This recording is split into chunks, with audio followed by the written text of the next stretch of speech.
दोस्तों एक बार एक व्यक्ति रेड लाइट एरिया के कोठे पर जाता है और जैसे ही वहां का दरवाजा खोलता है वो देखता है कि उसके सामने 20 अलग अलग महिलाएं खड़ी थी जो कि दिखने में बहुत ज्यादा सुंदर लग रही थी। वो बारी बारी करके एक एक महिला को देख रहा था और उनमें से किसी एक को उसको चुनना था।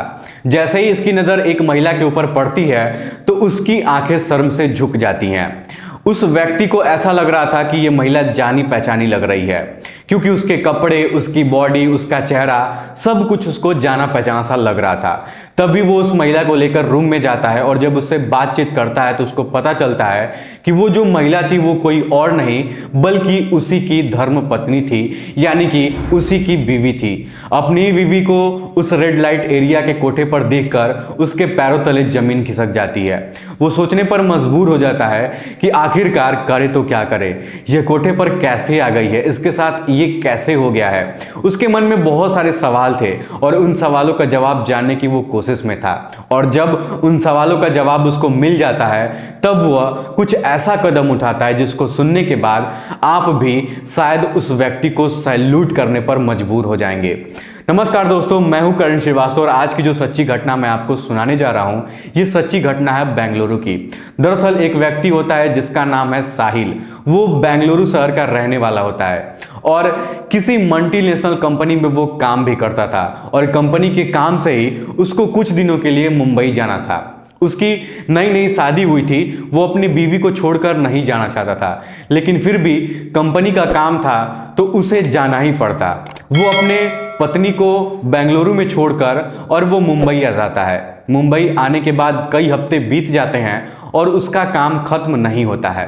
तभी वो अपने बीवी को फोन पर बात करता है और पूछता है और बोलता है कि क्या तुम मुंबई शहर घूमना चाहोगी। तो उसकी बीवी बहुत ज़्यादा खुश हो जाती है और बोलती है कि हाँ, मैं घूमना चाहूँगी, मेरे बचपन का सपना है कि मैं अपने जीवन में एक बार मुंबई घूमने ज़रूर जाऊँ। तभी उसका पति बोलता है कि ठीक है, मैं रिजर्वेशन करा दे रहा हूँ और इस डेट में आपकी ट्रेन है, आप बेंगलुरु से ट्रेन पकड़कर मुंबई आ जाना। और वह अपनी पत्नी को यह भी समझाता है कि ट्रेन में किसी से बातचीत मत करना, ना ही किसी से खाना लेकर खाना, ना ही किसी को तुम खाना देना, बस अपने काम से काम मतलब रखना। और जब तुम मुंबई रेलवे स्टेशन आ जाओगी तो मैं तुमको वहां पे रिसीव कर लूंगा। पत्नी बोलती कि ठीक है, मैं ऐसा ही करूंगी। और आज वो दिन था जब उसको बेंगलुरु से ट्रेन पकड़कर मुंबई के लिए रवाना होना था। वो घर से अपना सारा सामान पैक करने और खाना वाना पैक करके सारा सामान लेकर स्टेशन पर आ जाती है और वो अकेले थी, उसके साथ कोई और नहीं था। वो स्टेशन पर कुछ देर बैठकर ट्रेन का इंतजार करती है, तभी उसकी ट्रेन आती है और वो अपने सीट पर जाकर बैठ जाती है और ट्रेन वहां से निकल जाती है।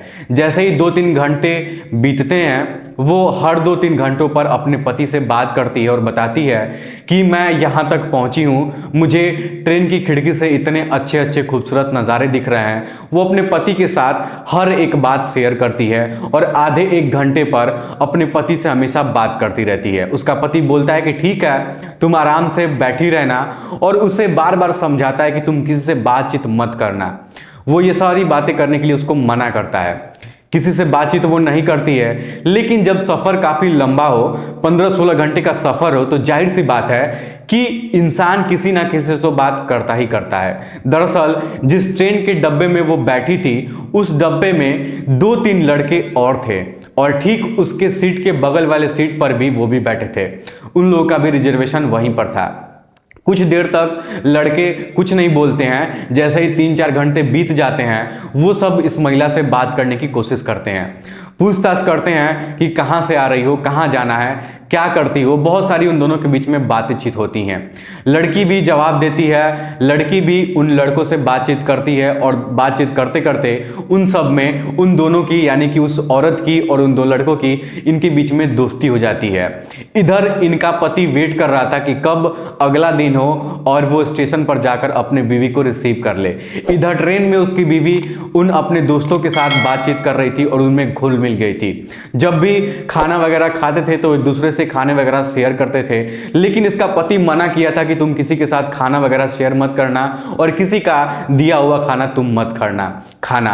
लेकिन पत्नी जो थी उसकी बात मतलब भूल जाती है और फ्रेंडशिप के जरिए वो एक दूसरे से सारी चीजें शेयर करने लगते हैं। कभी जब लड़की खाती थी कुछ तो वो लड़कों को दे देती थी, और जब लड़के खाते थे तो पूछ के कभी लड़की को कुछ देते थे खाने के लिए। ऐसा करते करते काफी टाइम बीत जाता है। अगला दिन होता है और ट्रेन जो है वो मुंबई से करीब 150 किलोमीटर की दूरी पर थी। तभी वो अपने पति से फोन करके बोलती है कि मैं बस 150 किलोमीटर की दूरी पे हूं और मुझे लग रहा है कि मैं 3-4 घंटे में आपके पास पहुंच जाऊंगी। तो उसका पति काफी खुश होता है और बोलता है कि ठीक है, जब तुम यहां पर उतरना तो मुझे फोन करना, मैं वहां पे आके तुमको रिसीव कर लूंगा। इतना कहने के बाद दोनों फोन रख देते हैं। तभी जो दो लड़के थे ट्रेन में उस डिब्बे में उसकी बीवी के साथ बैठे थे, वो दोनों इससे पूछते हैं कि क्या आप चाय पिएंगी, क्योंकि अगले 2 से 3 घंटे के बाद वो लोग भी उसी मुंबई रेलवे स्टेशन पर उतरने वाले थे और वो लोग भी मुंबई ही जाने वाले थे। तो लड़की मना कर देती है कि नहीं, मैं चाय नहीं पीऊंगी, लेकिन फिर भी वो लोग चाय वाले से 3 कप चाय लेते हैं, जिसमें से 2 लड़के होते हैं और 1 चाय लड़की को दे देते हैं। तो लड़की वो चाय लेकर पीती है और चुपचाप वहां पे बैठी रहती है। जैसे ही वो चाय पीती है उसको नींद आने लगती है। दरअसल जो लड़के थे वो चाय में नींद की दवा मिलाकर उसको पिला दिए थे। जैसे ही स्टेशन करीब आता है वैसे ही ये सब जो लड़की थी वो बेहोश हो जाती है और ये दोनों लड़के उसकी वाइफ को ट्रेन से बाहर लेकर स्टेशन से बाहर जाते हैं और एक कैब बुक करते हैं। और कैब बुक करने के बाद उस लड़की को 4 व्हीलर गाड़ी में बैठाते हैं और उसको लेकर कहीं दूर निकल जाते हैं। जब उस लड़की की नींद खुलती है तो उसको पता लगता है कि वो एक 4 व्हीलर के अंदर बंद है। जब वो उन लड़कों से पूछती है कि मुझे कहाँ लेकर जा रहे हो, तो वो लड़के उसे खींचकर एक चाटा मारते हैं और बोलते हैं कि तुम चुपचाप इस गाड़ी के अंदर बैठी रहो, वरना तुम्हें और ज्यादा मार पड़ेगी। अगर कुछ बोलोगी, कुछ चिल्लाओगी, किसी से बातचीत करोगी तो फिर भी तुम्हें मार पड़ेगी। चुपचाप तुम इस गाड़ी में बैठी रहो। दोस्तों, उस लड़की की, उस महिला की हालत ऐसी थी कि वो तुरंत अभी नशे की हालत से उभर रही थी और उसके शरीर में इतनी ताकत नहीं थी कि वो उन दोनों से लड़ाई कर पाए, झगड़ा कर पाए, उन दोनों को से निपट पाए और वहां से छूट के खुद को भाग पाए। वो इस लायक बिल्कुल भी नहीं थी। वो दोनों लड़के उस औरत को लेकर मुंबई के रेड लाइट एरिया में जाते हैं, यानी कि मुंबई के किसी कोठे पर लेकर उसको जाते हैं। और वहां पर कोठे पर जो 2 औरतें थी होती हैं, यानी कि कोठे की जो मालकिन होती हैं, उन दोनों से वो बातचीत करते हैं। लड़की जो है, यानी कि जो औरत थी, वो बहुत ज्यादा रो रही थी और कहती है कि हमें छोड़ दो, हमारे साथ तुम लोग क्या कर रहे हो। लेकिन वो जो लड़के थे वो उसकी बात नहीं सुनते हैं। उसको कोठे पर लगभग 45,000 रुपए में उस लड़की को वहां पर बेचकर और वहां से चले जाते हैं। लड़की बहुत ज्यादा परेशान होती है क्योंकि उसकी बात उसके हस्बैंड से नहीं हो पा रही थी। उसके फोन वगैरह भी छीन लिए गए थे। उसका हस्बैंड उधर बहुत ज्यादा परेशान था। वो स्टेशन पर आकर अपनी बीवी को ढूंढता है, लेकिन उसकी बीवी कहीं नहीं मिलती है। जब भी फोन करने की कोशिश करता था तो उसका फोन बंद आ रहा था। तब वो जाता है पुलिस स्टेशन पे और कंप्लेन करता है कि हमारी बीवी जो है वो आई तो थी, लेकिन वो मिल नहीं रही है, वो कहीं खो गई है।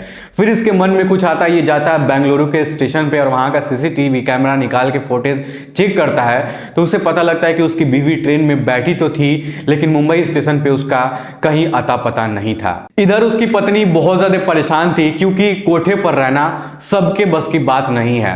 हालांकि कोठे की जो मालकिन थी वो इस औरत से कुछ बोलती नहीं है 10-15 दिनों तक, लेकिन जैसे ही 15-20 दिन बीत जाते हैं वो कहती है कि अब तुम्हें बाकी लड़कियों के साथ बैठकर हमारे इस धंधे को आगे बढ़ाना होगा। यानी कि वो चाहती थी कि वो औरत अब आम लोगों के साथ फिजिकल रिलेशनशिप बनाए और वो कोठे की मान सम्मान बढ़ाए। दोस्तों, 20 दिनों बाद उस कोठे पर जितनी भी लड़कियां काम कर रही थी वो सारी लड़कियां मिलकर इस औरत को तैयार करती हैं और तैयार करने के बाद अपने साथ, जहां वो लोग खड़ी होकर ग्राहक ढूंढती थी, अपने साथ उस औरत को भी खड़ा करती हैं और ग्राहक ढूंढने के लिए बोलती हैं। जैसे ही कुछ टाइम बीतता है, एक आदमी उस औरत को चूज करता है और उसको लेकर रूम के अंदर जाता है। जैसे ही रूम के अंदर जाता है, दरवाजा लॉक करता है तो वो लड़की रोने लगती है। रोती इस तरीके से है कि उसकी जो रोने की आवाज थी वो रूम से बाहर बाहर नहीं जा रही थी, वो रूम के अंदर ही बहुत ज़्यादा रोती है। तो जो आदमी उसके साथ फिजिकल रिलेशनशिप बनाने के लिए उस रूम में आया था वो पूछता है कि तुम क्यों रो रही हो, तुम्हारे साथ क्या हुआ है, तुम बताओ मैं तुम्हारी क्या मदद कर सकता हूँ। तब वो औरत उस आदमी के साथ रो रो के सारी एक एक बातें उसको बताती है। बेंगलुरु स्टेशन से निकलने के बाद मुंबई रेलवे स्टेशन तक आने तक जो भी सारी चीज़ें उसके साथ हुई थी सारी बातें उसको बताती हैं। तब वो कहता है कि बताओ मैं तुम्हारी क्या मदद कर सकता हूँ। तो वो कहती है कि आप बस मेरे पति से बात करा दीजिए, क्योंकि 20-25 दिन बीत गए और हमारे पति से हमारी बात नहीं हुई है। हमारे पति मेरा जो है इंतज़ार कर रहे होंगे, काफ़ी दिन हो गया, मैंने उनको फ़ोन भी नहीं किया है, वो बहुत ज़्यादा परेशान होंगे। तब वो आदमी इसको फ़ोन देता है और ये फ़ोन करके बोलती है कि हेलो, मैं आपकी वाइफ बोल रही हूँ और मेरे साथ ऐसा ऐसा कांड हो गया है, ऐसा ऐसा काम हो गया है जिसकी वजह से मैं किसी कोठे पे हूँ और मुझे ये भी नहीं पता है कि मैं मुंबई के किस कोठे पे हूँ, कौन सी जगह पे हूँ। तब उसका पति उस आदमी से बातचीत करता है और पूछने की कोशिश करता है कि तुम किस कोठे पे गए थे और मेरी बीवी किस कोठे पे और ये किस जगह लगता है। सारी जानकारी उस आदमी से उसका पति जो है निकाल लेता है। उसके बाद अब ये सोच में पड़ जाता है कि अपने पत्नी को वहां से बचाए कैसे, क्योंकि अगर पुलिस में कंप्लेन करता तो पुलिस प्रशासन के लोग जाके अगर वहां पर रेड मारते तो रेड में सारी औरतें को गिरफ्तार किया जाता। जितनी भी कोठे पर लड़कियां काम कर रही थी सभी लड़कियों को गिरफ्तार किया जाता, सबको पुलिस प्रशासन जेल भेज देती है, उनके साथ कड़ी कार्रवाई की जाती। तो वो ये नहीं चाहता था उसका पति कि सभी औरतों के साथ हमारी पत्नी को भी उसी में घसीट लिया जाए। फिर इसके मन में एक आइडिया आता है और वो तुरंत उस कोठे पर जाके पहुंच जाता है और जो कोठे की मालकिन थी उनसे कहता है कि मुझे एक लड़की की ज़रूरत है, मैं किसी के साथ रूम शेयर करना चाहता हूं, यानी कि फिजिकल रिलेशनशिप बनाना चाहता हूं। तो जो कोठे की मालकिन थी वो 20 लड़कियों को लाइन से खड़ी कर देती हैं और बोलती हैं कि जाओ इनमें से किसी को चूज कर लो। वो आदमी जो था उस औरत का हस्बैंड, वो बारी बारी एक करके सभी लड़कियों को देखता है और सभी को रिजेक्ट कर देता है। वो कहता है कि नहीं, इनमें से कोई मुझे पसंद नहीं आ रही है। तभी कोठे की जो मालकिन थी वो कहती है कि जाओ उस लड़की को लेके आओ जो कुछ दिन पहले ही अभी नई नई आई है। तब उस लड़की को जब लेकर आया जाता है, उस औरत को लेकर आया जाता है, तब ये आदमी जो इसका हस्बैंड थे वो अपनी वाइफ को देखकर पहचान जाता है। वो कहता है कि हाँ ये लड़की सही है, मैं इसी के साथ रूम शेयर करूंगा। फिर उसको लेके अपने रूम में रूम में जाता है और उससे बातचीत करता है। जैसे ही वो लोग रूम में जाते हैं एक दूसरे से चिपक कर एक दूसरे का हग कर कर बहुत ज्यादा रोने लगते हैं। रोते रोते काफी टाइम हो जाता है, वो एक दूसरे से सारी बातें शेयर करते हैं और वहां से बचने की कोशिश करते हैं। उनके मन में कोई तरीका नहीं समझ में आ रहा था कि कैसे हम लोग यहां से बच के निकल सके और वो अपनी वाइफ को यहां से लेकर बाहर निकल सके, क्योंकि कोठे पे ऐसा कोई रूल नहीं होता है, जो लड़की एक बार वहां पे आ जाती है तो कोई चाह कर भी उसको वहां से नहीं निकाल पाता है। फिर लड़के के मन में एक आइडिया आता है, जो उसका हस्बैंड होता है उसके मन में एक आइडिया आता है और वो क्या करता है कि पुलिस प्रशासन को फोन करता है और फोन करके बोलता है कि मैं एक कोठे के अंदर हूं और मेरी बीवी के साथ ऐसा कुछ मतलब हुआ है, मामला हुआ है और मैं अपने बीवी के साथ इस कोठे के अंदर रूम में बैठा हुआ हूं, आप लोग आइए, हम लोग को यहां से बाहर निकालिए। दोस्तों आप यकीन नहीं मानेंगे, मुंबई की जो पुलिस थी वो बहुत ज़्यादा अच्छी थी, इतनी ज़्यादा अच्छी थी कि जितना भी उनकी हम बड़ाई करें वो बड़ाई कम नहीं होगी। उसके बाद पुलिस प्रशासन के जो लोग हैं, मुंबई जो पुलिस है वो डायरेक्ट कोठे पर पहुंचती है और कोठे को चारों तरफ से घेर लेती है। कोठे पे चारों तरफ से जब घेर लेती है उसके बाद जैसे ही पुलिस अंदर जाती है उस कोठे पर उस दोनों महिला को, उस औरत को वहाँ से उठाती है, उसके साथ बाहर लेके आते हैं पुलिस प्रशासन के लोग और उनके साथ साथ वहाँ पर कई ऐसी भी लड़कियाँ थीं जिनको वहां पे उस कोठे पर बेचा गया था और उनकी कोई गलती नहीं थी जिस वजह से वो लोग कोठे पे चली गई थी। उन लड़कियों को भी कोठे से बाहर लेके आते हैं और सभी को वहां से अलविदा करते हैं और इस लड़की को, इसके पति को, इस के औरत को, दोनों हस्बैंड जो वाइफ थे, इनको वहां से मतलब निकाल के और इनको अपने घर भेज दिया जाता है। ये जो लड़की थी, ये आदमी था, ये दोनों दोबारा से बेंगलुरु के अपने गाँव आ जाते हैं। बेंगलुरु में आके अपना जीवन व्यतीत करने लगते हैं और दोबारा से यह वाइफ और हस्बैंड जो है एक दूसरे के साथ रहने लगते हैं। बाकी जो लोग थे, जितने भी लोग इस लड़की को कोठे पर बेचे थे, उन सभी का एक छानबीन करके निकाला जाता है और उन दोनों को भी गिरफ्तार किया जाता है, जो 2 लड़के इस लड़की को, इस औरत को कोठे पर बेच के आए थे और उनको जेल भेज दिया जाता है।